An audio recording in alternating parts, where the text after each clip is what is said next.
În centrul Clujului, pe strada Tipografiei, este sediul unei comunități, Comunitatea Evreilor.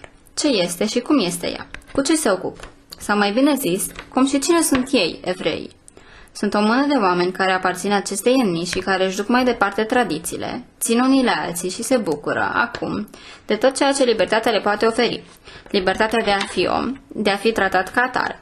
Comunitatea Evreilor din Cluj numără peste 400 de membri și este un eșantion special al populației clujene, cu o cultură și identitate deosebite.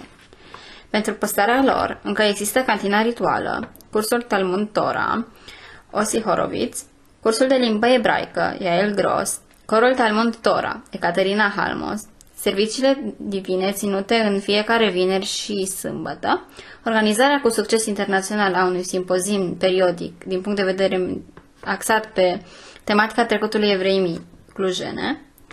Uniți fiind între ei, comunitatea are în grijă din punct de vedere medical și social, bătrâni, bolnavi sau cu deficiențe motorii, circa 70 de persoane. Între membrii comunității se numără ingineri, medici, oameni de cultură, dar și foști deținuți ai regimului nazist. Acum e doar o amintire. Acum se pot plimba în voie pe stradă, își pot desfășura activitățile, chiar și cele economice. Își pot face rugăciunile în pace.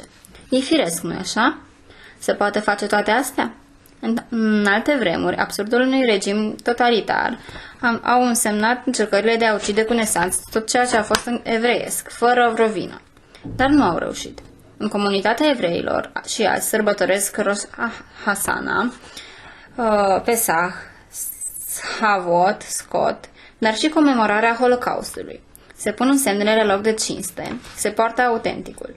Deși sinagoga a fost transformată cândva de-a dreptul în grajd, acum locurile de rugăciune sunt sinagoga Templul Memorial al Deportaților de pe strada Horea, Casa Rugăciuni Ohel Moste pe strada David Francisc, niște seniori simpatici, îngrijiți, frumoși, inteligenți, limpezi la minte, în provida multor primăveri care au trecut peste ei, cu simțul umorului, dar poate cu o anumită doză de scepticism asupra lucrurilor venite din exteriorul comunității, cauzate de amintirea nedreptății, fricii, suferinței.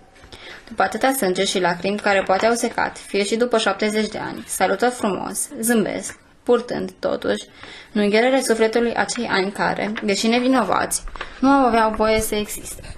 Dar, și mai greu, poartă cu ei experiențele crude și unele situații sunt în rândul lor comune, precum oameni iubiți care nu s-au întors, violențe de toate felurile, soții care și-au așteptat soțul 7 ani pentru că apoi să fie dus în lagăr, obligația de a coase haine pentru ofițeri care le decimau neamul, fetița din familie, de niciun metru, care a plecat și nu s-a mai întors, mamă, tată, fi, toți pierduți.